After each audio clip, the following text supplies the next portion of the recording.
हम लोग आधुनिक भारत का इतिहास पढ़ रहे हैं। हम लोग क्या पढ़ रहे हैं? आधुनिक भारत का इतिहास।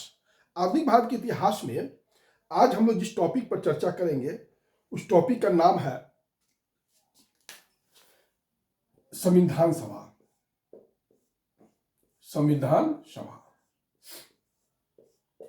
देखिए, संविधान सभा का जो प्रस्ताव था वो कैबिनेट मिशन के द्वारा ही आया था। कैबिनेट मिशन के द्वारा आया था। कैबिनेट मिशन जब आया था, भारत सचिव थे सर पैंथिक लॉरेंस के अध्यक्षता में कैबिनेट मिशन आया था और स्टोफोर्ड क्रिप्स और एवी अलेक्जेंडर इसके दो अन्य सदस्य थे। स्टोफोर्ड क्रिप्स अध्यक्ष थे बोर्ड ऑफ ट्रेड के और एवी अलेक्जेंडर नौसेना मंत्री थे। तो ये सब चर्चा हो चुका है। तो कैबिनेट मिशन जब आया था भारत में, तो उस समय भारत के वायसराय थे वेवेर। तो जब कैबिनेट मिशन आया तो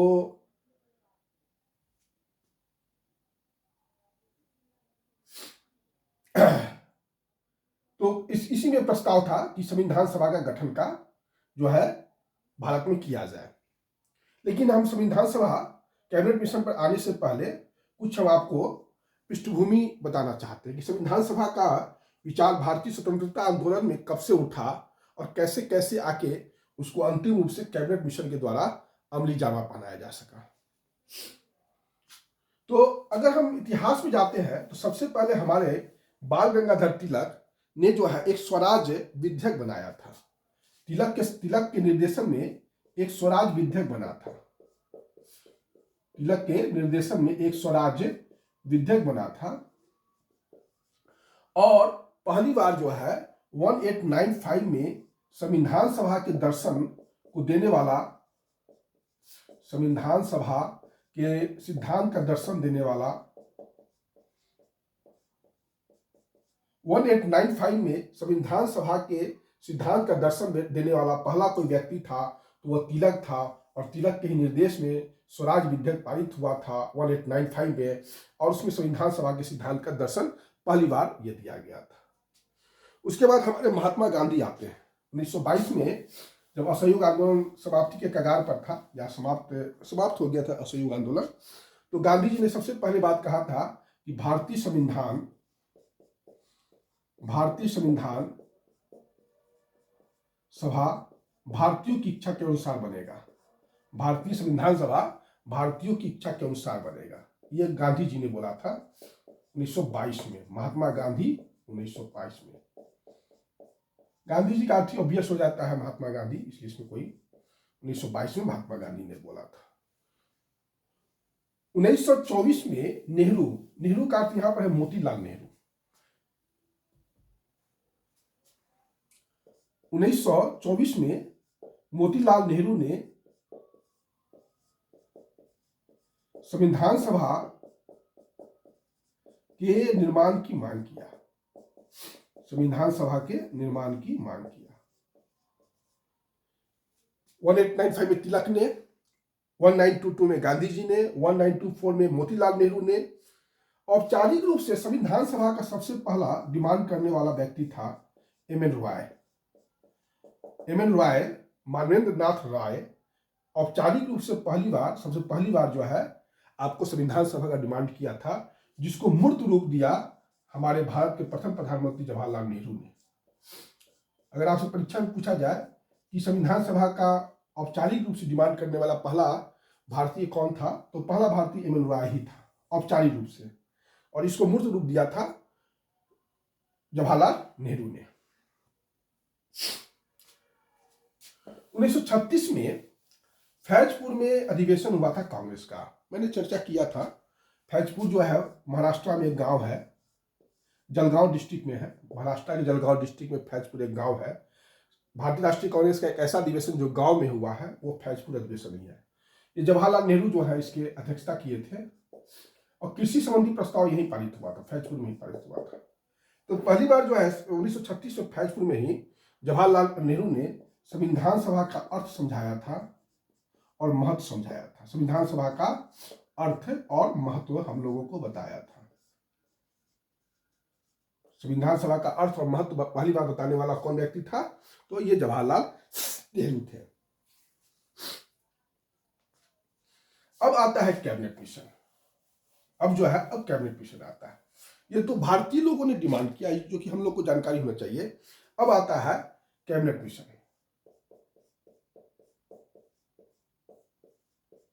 संविधान सभा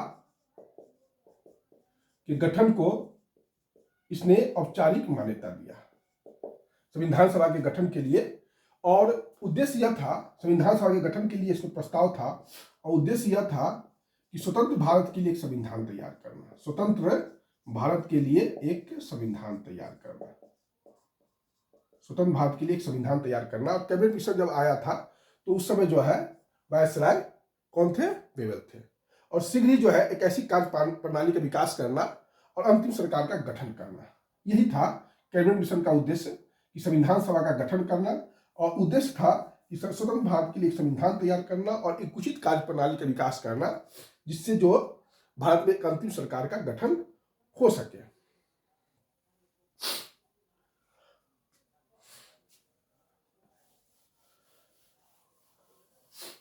अब हम लोग आते हैं संविधान सभा के गठन में। जुलाई 1946 में संविधान सभा का इलेक्शन हुआ था। जुलाई 1946 में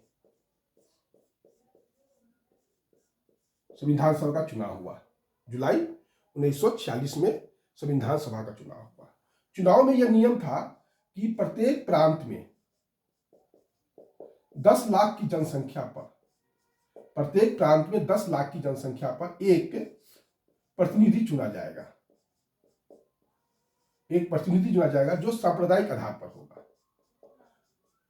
सांप्रदायिक प्रतिनिधित्व के आधार पर होगा। सांप्रदायिक इसने भी माना, ऐसी इसी बात नहीं थी, लेकिन पाकिस्तान की डिमांड को इसने अपोज कर दिया।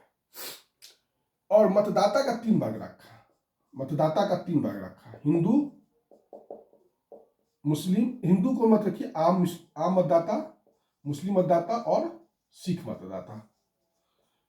आम मतदाता में सभी आ जाएंगे, हिंदू, पारसी सभी आ जाएंगे। मुस्लिम मतदाता और सिख मतदाता केवल पंजाब में, सिख मतदाता जो थे सिर्फ जो है पंजाब में थे। और जुलाई 1946 चुनाव हुआ था।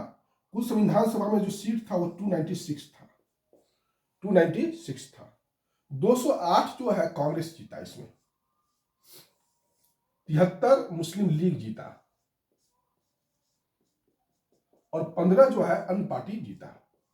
जो स्वतंत्र पार्टी है चाहे अन्य क्षेत्रीय दल है, वह इस सबको चुना।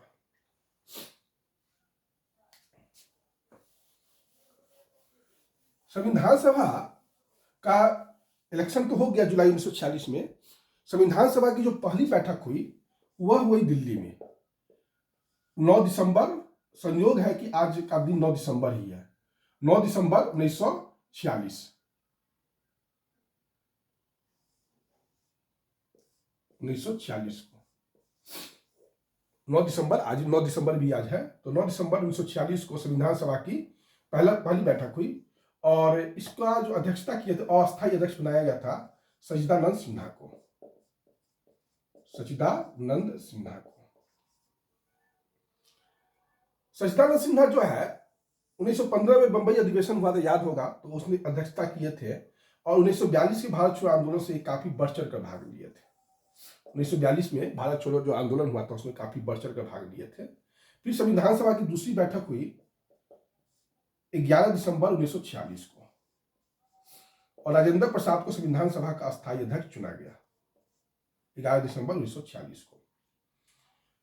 उसके बाद जो 13 दिसंबर को जवाहरलाल नेहरू ने संविधान सभा का उद्देश्य प्रस्ताव जो है संसद के सामने रखा।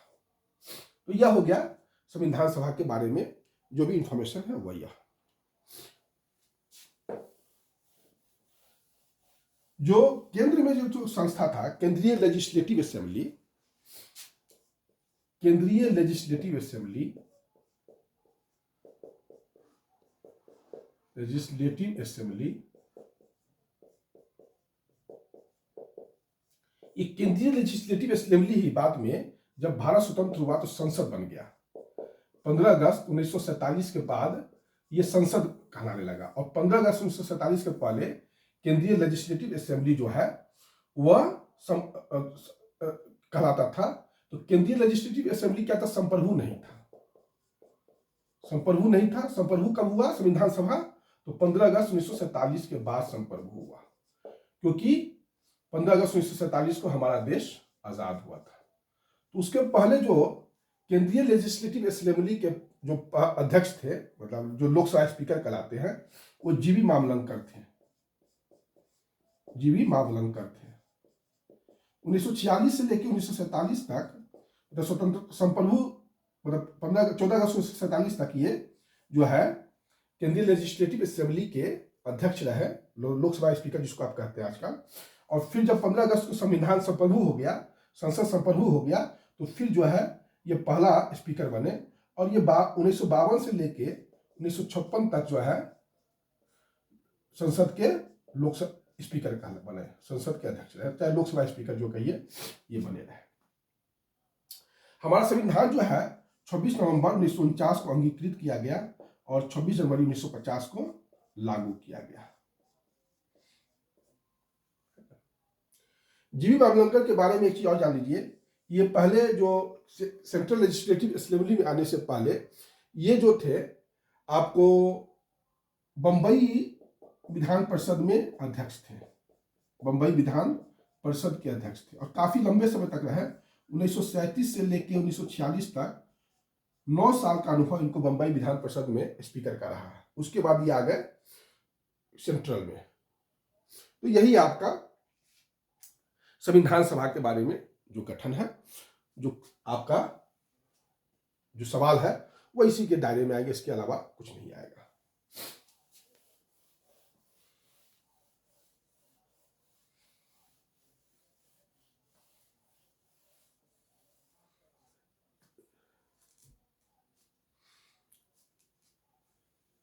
बंगाल में एक चीज याद रखिएगा, इस समय कृषक प्रजा पार्टी ने सरकार बनाया था, फजलुल हक ने। कृषक प्रजा पार्टी ने सरकार बनाया था, बंगाल प्रांत की हम बात कर रहे हैं, फजलुल हक ने बनाया था मुस्लिम लीग के साथ मिलकर। लेकिन क्या हुआ बाद में कि मुस्लिम लीग के थे सुहरावर्दी। सुहरावर्दी ने बाद में कृषक प्रजा पार्टी को आउट करके और बंगाल में मुस्लिम लीग की सरकार बना लिया था। मुस्लिम लीग की सरकार बना लिया था सुहरावर्दी ने। थोड़ा सा इसको ध्यान में रखिएगा कि बंगाल में किसकी सरकार बाद में बनी। तो बंगाल में बाद में कृषक प्रजा पार्टी की सरकार को हटा के फजलुल हक की सरकार को हटा के सुहरावर्दी ने जो है मुस्लिम लीग की सरकार बना दी थी। ये थोड़ा सा ध्यान में रखें, परीक्षा में पूछ सकता है कि सुहरावर्दी किस पार्टी के थे। बंगाल में जो इसको प्रधानमंत्री कहा जाता है। आपको मैंने एक लास्ट क्लास में बताया था कि प्रांत के हेड को प्रधानमंत्री कहा जाता था। तो सुहरावर्दी बंगाल में मुस्लिम लीग के प्रधानमंत्री थे। यह हो गया संविधान सभा के संबंधित कुछ सवाल जो अक्सर परीक्षाओं में पूछे जाते हैं, और इसके अलावा आपको कुछ पढ़ने की आवश्यकता नहीं, जितना मैं बता रहा हूं काफी है, मोर देन इनफ है ना। अब आइए कैबिनेट मिशन में एक और प्रावधान, अंतिम सरकार के गठन का जो प्रावधान था, अंतिम सरकार का गठन। कैबिनेट मिशन में यह भी था प्रावधान, संविधान सभा के साथ साथ अंतिम सरकार की बात थी। उस समय वायसराय कौन थे? वेवेल थे। वेवेल का यह कहना था कि ठीक है, जब आप लोग कैबिनेट मिशन को स्वीकार कर लिए हैं तो आप लोग आइए अंतिम सरकार का गठन कीजिए। तो 12 अगस्त 1946 को जो है वेवेल ने ऑफर दिया, भारतीय राष्ट्रीय कांग्रेस को ऑफर किया कि आप अंतिम सरकार का गठन कीजिए। अब किसको क्या करना है वो आप बताइए। तो 16 अगस्त 1946 को जवाहरलाल नेहरू की अध्यक्षता में अंतिम सरकार का गठन किया गया। गठन का निर्णय का पुष्टि कर दिया गया। ठीक है। 12 अगस्त 1946 को लॉर्ड वेवेल ने, वायसराय वेवेल ने अंतिम सरकार के गठन का निमंत्रण दिया। और 12 अगस्त को दिया था, 24 अगस्त को, और 24 अगस्त को जो है जवाहरलाल नेहरू ने जो है उस निमंत्रण को स्वीकार करके और पहली जो है जवाहरलाल नेहरू ने जो है अंतिम सरकार के गठन का जो है मतलब एक तरह से घोषणा कर दिया। जवाहरलाल नेहरू के अध्यक्षता में जो है एक अंतिम सरकार के गठन का प्रस्ताव बेवेल के पास पहुंचा। 2 सितंबर 1946 को अंतिम सरकार गठन कर दिया गया जवाहरलाल नेहरू की अध्यक्षता में। मतलब कहने का कि 2 सितंबर को जवाहरलाल नेहरू को ओथ दिला दिया गया, बेवेल ने ओथ दिला दिया अंतिम सरकार का उपाध्यक्ष का। यहां पर जो जवाहरलाल नेहरू को पोस्ट मिला था उपाध्यक्ष का पोस्ट मिला था। ठीक, 12 अगस्त 1946 को लॉर्ड बेवेल ने ऑफर दिया कांग्रेस को कि आप आइए अंतिम सरकार का गठन कीजिए। 24 अगस्त को जवाहरलाल नेहरू ने जो है इस ऑफर को स्वीकार किया और अपने 12 सदस्यीय कांग्रेस के नेताओं का एक लिस्ट जो है लॉर्ड बेवेल को दिया कि हम लोग ये सरकार में शामिल होंगे। तो लॉर्ड बेवेल ने 2 सितंबर 1946 को जवाहरलाल नेहरू और प्लस जो उनके 11 अन्य कांग्रेसी नेता थे उन सबको जो है क्या कहते हैं अंतिम सरकार का ओथ दिला दिया। अब ओथ तो 12 लोग ले लिए, मुस्लिम लीग को भी कहा गया कि आइए शामिल होइए। मुस्लिम लीग ने शामिल नहीं हुआ और मुस्लिम लीग जो है वो 16 अगस्त 1946 को जो है प्रत्यक्ष कार्रवाई दिवस शुरू कर दिया, डायरेक्ट एक्शन, और पूरे भारत में दंगा शुरू हो गया। आपको मैंने चर्चा भी किया था, डायरेक्ट एक्शन मोहम्मद अली जिन्ना ने शुरू कर दिया था। मोहम्मद अली जिन्ना संविधान सभा के सदस्य नहीं थे, यह भी याद रखिएगा, संविधान सभा के सदस्य नहीं थे मोहम्मद अली जिन्ना। तो 16 अगस्त 46 को मुस्लिम लीग ने और जिन्ना ने जो है प्रत्यक्ष कार्रवाई दिवस मनाना, और इसका उद्देश्य यही था कि दंगा फैलाना, हिंदू और मुस्लिम एक साथ नहीं रह सकते हैं, ये अंग्रेज को दिखाना है, लॉर्ड बेवेल को दिखाना था। लॉर्ड बेवेल चाहता था कि मुस्लिम लीग भी जो है इस सरकार में शामिल हो जाए। बहुत मनाने के बाद मुस्लिम लीग जो है 26 अक्टूबर को तैयार हुआ। 26 अक्टूबर 1946 को तैयार हो गया कि ठीक है हम सरकार में शामिल हो जाते हैं। अब ये 12 लोग ओथ ले चुके थे, कांग्रेस में 12 ओथ ले चुके थे। तो कांग्रेस के 3 नेताओं को कहा गया कि आप इस्तीफा दे दीजिए। कांग्रेस के 3 नेताओं को कहा गया कि आप जो है इस्तीफा दे दीजिए। क्योंकि 12 थे इसमें, देखिए इसमें बात को समझिएगा, इसमें था नियम था अंतिम सरकार में 9 बनेगा कांग्रेस से, 5 मुस्लिम लीग से, 1 पारसी से, 1 सिख से और 1 ईसाई से, कुल 17 बनेगा। ठीक, तो कांग्रेस ने क्या किया था, 12 लोगों को ओथ दिला दिया था, 3 ज्यादा लोगों को ओथ दिला दिया था। तो 3 सदस्य जो है कांग्रेस के जो है इस्तीफा दिए। उसमें कौन कौन दिए, तो सैफ अली जहीर, जब मुस्लिम लीग ने यह कहा कि हम भी अंतिम सरकार में शामिल होंगे, तो सैफ अली जहीर ने इस्तीफा दे दिया। सर साफत अहमद खां, सर साफत अहमद खां, और एक थे सुभाष चंद्र बोस के भाई शरद चंद्र बोस। इन तीनों लोगों ने अंतिम सरकार से इस्तीफा दे दिया जब मुस्लिम लीग ने यह कहा कि हम भी सरकार में शामिल होंगे, क्योंकि मुस्लिम लीग अंतिम सरकार में 12 कांग्रेसी मेंबर शामिल हो गए थे। तो 3 में सैफ अली जहीर, शरद चंद्र बोस और सर साफत अहमद खान ने इस्तीफा दे दिया और फिर 5 मुस्लिम लीग के सदस्यों को गठन मतलब अंतिम सरकार में शामिल किया गया। मुस्लिम लीग जो है अंतिम सरकार में इसलिए आया क्योंकि वो पाकिस्तान की मांग को तीव्र करना चाहता था। वो सरकार को ठीक से चलने नहीं देना चाहता था, अंतिम सरकार को चलना नहीं देना चाहता था। कहता था कि पाकिस्तान की मांग को तीव्र करने के लिए अब अंतिम सरकार में शामिल होना ही एक अच्छा मंच है। अब इस अंतिम सरकार में किसको क्या मंत्रालय मिला वो मैं आपको बता देता हूं। पहले मैं कांग्रेस के नेताओं को, जो 9 नेता थे, उनको कौन कौन मंत्रालय मिला वो मैं आपको बता देता हूं। नेहरू को उपाध्यक्ष का पोस्ट मिला, विदेश मंत्रालय मिला, राष्ट्रमंडल मंत्रालय मिला। नेहरू के बाद पटेल हुए, पटेल को गृह विभाग मिला, सूचना, प्रसारण और रियासत, देशी रियासत संबंधी जो विभाग है वो मिला। बलदेव सिंह को रक्षा मंत्रालय, बलदेव सिंह को, जॉन मथाई को उद्योग और आपूर्ति, जॉन मथाई, उद्योग आपूर्ति विभाग मिला था। उसके बाद CH भावा,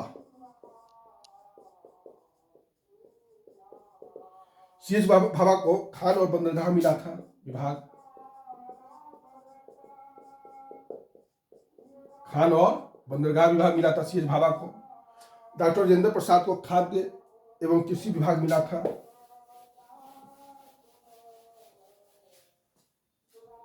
राजेंद्र प्रसाद को खाद्य एवं कृषि विभाग, राजगोपालचारी को शिक्षा विभाग,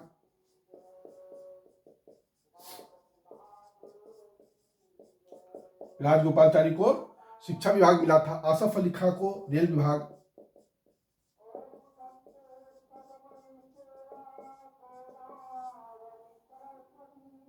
ये सभी लोगों को। जगजीवन राम को श्रम विभाग मिला था,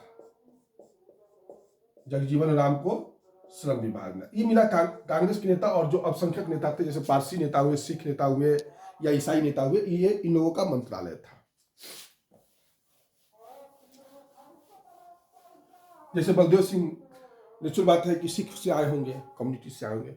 मतदाता भी 3 थे। अगर जो चुनाव हुआ था संविधान सभा का, 3 प्रकार के मतदाता थे। आम मतदाता चर्चा किए थे, सिख जो है तो चर्चा हो ही चुका है, कोई दिक्कत नहीं। ठीक है, आइए उसके बाद मुस्लिम लीग के मंत्री को कौन कौन सा पोस्ट मिला। तो सबसे इंपॉर्टेंट पोस्ट लियाकत अली खां। लियाकत अली खां को अंतिम सरकार में वित्त मंत्री का पोस्ट मिला। ये बाद में प्रधानमंत्री भी बने थे पाकिस्तान के, पहले प्रधानमंत्री यही थे लियाकत अली खां। इनकी भी हत्या कर दी गई, लियाकत अली खां की। वित्त मंत्री, जब ये वित्त मंत्री बने तो इन्होंने सबसे पहला गलत काम क्या किया, बजट प्रस्तुत किया। और बजट प्रस्तुत करते ही क्या किया, उद्योगपतियों पर भारी कर लगा दिया। इनका उद्देश्य यही था कि मुस्लिम लीग का एकमात्र उद्देश्य था कि अंतिम सरकार में शामिल होकर यहाँ की व्यवस्था को डिस्टर्ब करो और पाकिस्तान की मांग को तीव्र करो। तो वो अपना उद्देश्य में लगे हुए थे। आई चुंडीगढ़ क्या कर रहे थे, आई चुंडीगढ़ ये जो थे वाणिज्य मंत्रालय संभाल रहे थे। जोगेंद्र नाथ मंडल विधि मंत्रालय, जोगेंद्र नाथ मंडल जो है विधि मंत्रालय संभाल रहे थे, विधि मंत्रालय। और एक थे अब्दुल खान नस्तर, अब्दुल खान नस्तर, इनको मिल गया था संचार विभाग।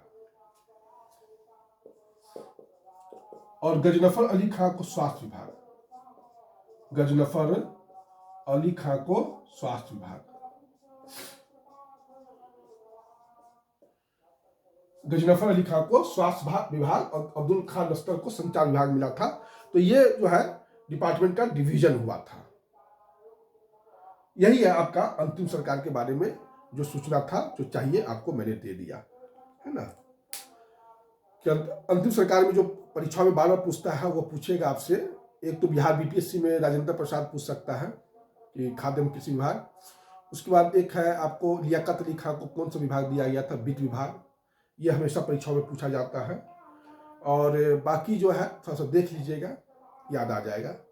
ठीक है, इसी के साथ जो है यह आपका आधुनिक भारत का ये जो संविधान सभा का और अंतिम सरकार का जो पोजीशन है वो मैंने आपको डिस्कस कर दिया। अब नेक्स्ट वीडियो में मैं आगे की कक्षाओं में जो बिंदु होगा वो बताऊंगा। धन्यवाद।